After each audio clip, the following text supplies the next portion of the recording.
ସବୁ ଫୁଲ ମନ୍ଦିର ଯାଏନି, କିଛି ଫୁଲ ଝଡ଼ିଯାଇ ମଧ୍ୟ ମାଟିରେ ମିଶି ଯାଇଥାଏ। ସେହିପରି ସବୁ ପ୍ରେମ ସବୁବେଳେ ସଫଳ ହୁଏନା। କିଛି ପ୍ରେମ ଖାଲି ସ୍ମୃତି ହୋଇ ଛାତି ତଳେ ରହିଯାଇଥାଏ। କାହାକୁ ପାଇଯିବା କେବଳ ପ୍ରେମ ନୁହେଁ, କି କାହାକୁ ଜୀବନରୁ ହରେଇ ଦେଇ ମନ ଦୁଃଖ କରିକି କାନ୍ଦିବା ପ୍ରେମ ନୁହେଁ। ପ୍ରେମ ତ ତାହା ହୋଇଥାଏ, ଯାହା ପାଖରେ କେବଳ ସଚ୍ଚା ଭଲପାଇବା ହିଁ ଥାଏ। ତୁମେ ଯେତେ ବି କଷ୍ଟରେ ଥାଅ, ଯେତେ ବି ଦୁଃଖରେ ଥାଅ ନା କାହିଁକି, କେବେ ବି ତାଙ୍କୁ ଜଣାଅ ନାହିଁ ଯିଏ କେବଳ ଘରେ ବସିକି ହସିବା ଜାଣିଥାନ୍ତି। କାରଣ ପ୍ରକୃତ କଷ୍ଟର ମୂଲ୍ୟ କେବଳ ସେ ଜାଣିଥାଏ, ଯିଏ ନିଜ ପରିବାର ଲାଗି ବହୁତ ଦୂରକୁ କାମ କରିବାକୁ ଯାଇଥାନ୍ତି।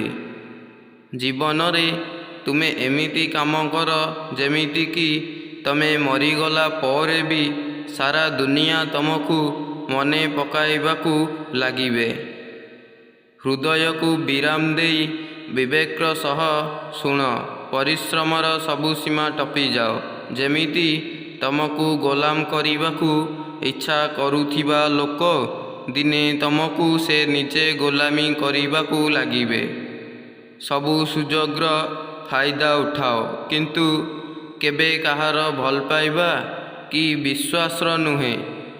ସବୁବେଳେ ଉପରକୁ ଉଠିବାକୁ ହିଁ ଚେଷ୍ଟା କରନ୍ତୁ, କାରଣ ଏଠି ଗୋଡ଼ ଟାଣିବା ଲୋକ ତ ବହୁତ ମିଳିବେ, ହେଲେ ସାଥ ଦେବା ଲୋକ ବହୁତ କମ୍ ହିଁ ମିଳିବେ।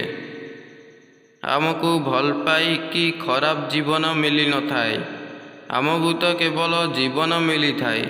ତାକୁ ଭଲରେ ଗଢ଼ିବା କି ଖରାପରେ ଗଢ଼ିବା ତାହା ଆମ ଉପରେ ହିଁ ନିର୍ଭର କରିଥାଏ। ଯେମିତିକି ଜଣେ ଭୋକିଲା ଲୋକର ବୁନ୍ଦାଏ ପାଣିର ମୂଲ୍ୟ କେତେ ଯେ ଠିକ୍ ସେହିପରି ଗୋଟିଏ ଦୁଃଖୀ ମଣିଷ ଜାଣିଥାଏ ଗୋଟେ ସୁଖର ମୂଲ୍ୟ କେତେ ହୋଇଥାଏ। ନିଜର କଷ୍ଟକୁ ସମସ୍ତଙ୍କୁ ଦେଖାଅ ନାହିଁ, କାରଣ ସମସ୍ତଙ୍କ ଘରେ ମଲମ ନଥାଏ, କିନ୍ତୁ ସମସ୍ତଙ୍କ ଘରେ ଲୁଣ ନିଶ୍ଚୟ ଥାଏ।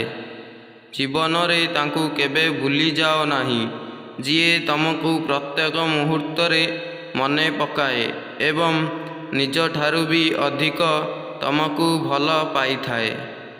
ତାଙ୍କ ଆଖିରେ କେବେ ଲୁହ ଦିଅ ନାହିଁ। ଯିଏ ତମକୁ କାନ୍ଦିବା ଦେଖି ସେ ନିଜେ ହିଁ କାନ୍ଦି ପକାଏ। ବଞ୍ଚିବା ପାଇଁ ଯେପରି ନିଶ୍ୱାସ ଆବଶ୍ୟକ ହୋଇଥାଏ, ଠିକ୍ ସେହିପରି ସମ୍ପର୍କ ପାଇଁ ମଧ୍ୟ ବିଶ୍ୱାସର ଆବଶ୍ୟକତା ହୋଇଥାଏ। ଯଦି ତମେ କାହା ହୃଦୟରେ ଜିତିବାକୁ ଚାହୁଁଛ ନା, ତେବେ ତମକୁ ତା ଜୀବନରେ ସେତିକି ହିଁ ଭଲପାଇବା ଦେବାକୁ ପଡ଼ିବ। କେହି ଉଚ୍ଚ ପଦବୀ କିମ୍ବା ଉଚ୍ଚ ସ୍ଥାନରେ ବସିଲେ ସେ କେବେ ବି ଉଚ୍ଚା ହୋଇଯାଏ ନାହିଁ। ମଣିଷର ଗୁଣ, ଜ୍ଞାନ, ସଂସ୍କାର ଏବଂ ତାର ବ୍ୟବହାର ଦ୍ୱାରା ସେ ଉଚ୍ଚା ହୋଇଥାଏ। ସମ୍ପର୍କରେ ଯଦି ଜଣେ ରାଗିଗଲେ ଆଉ ଜଣେ ଯଦି ଚୁପ୍ ହୋଇଯାଏ, ତେବେ ସମ୍ପର୍କ ବଞ୍ଚିଯାଏ। କିନ୍ତୁ ଯଦି ଜଣେ ରାଗିଗଲେ ଆଉ ଜଣେ ବି ରାଗିଯାଏ, ତେବେ ସେତେବେଳେ ହିଁ ସମ୍ପର୍କରେ ଫାଟ ସୃଷ୍ଟି ହୋଇଥାଏ। ଯଦି ଆପଣ କାହାର ଭଲ ପାଇବାକୁ ସାରା ଜୀବନ ପାଇବାକୁ ଚାହୁଁଛନ୍ତି, ତେବେ ତାକୁ ନିଜର ବନ୍ଧନରେ ନ ବାନ୍ଧି ତାକୁ ସ୍ୱାଧୀନତା ଦେଇକି ଦେଖନ୍ତୁ। ତାକୁ ଆଦର କରନ୍ତୁ, ଯତ୍ନ କରନ୍ତୁ ଆଉ ସମ୍ମାନ ମଧ୍ୟ ଦିଅନ୍ତୁ।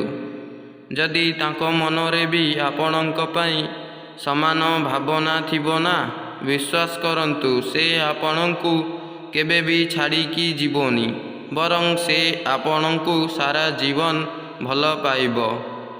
ଯଦି ଆପଣ ସବୁ କଥାକୁ ମନରେ ନେବେ ତ ବହୁତ କଷ୍ଟ ପାଇବେ ଆଉ ସାରା ଜୀବନ ମଧ୍ୟ କାନ୍ଦିବେ। ତେଣୁ ଯିଏ ଯେମିତି ତା ସହ ସେମିତି ହିଁ ବ୍ୟବହାର କରିବା ଶିଖ। ଯଦି ଗୋଟିଏ ଝିଅ ଆପଣଙ୍କୁ ଓଠରେ କିସ୍ କରିବାକୁ ଦିଏ ନା, ତେବେ ବୁଝିଯାଅ ଯେ ସେ ଆପଣଙ୍କୁ ସଚ୍ଚା ପ୍ରେମ କରିନଥାଏ, ଖାଲି ତୁମ ସହ ଟାଇମ୍ ପାସ୍ କରିବା ପାଇଁ ସେ ପ୍ରେମ କରିଥାଏ।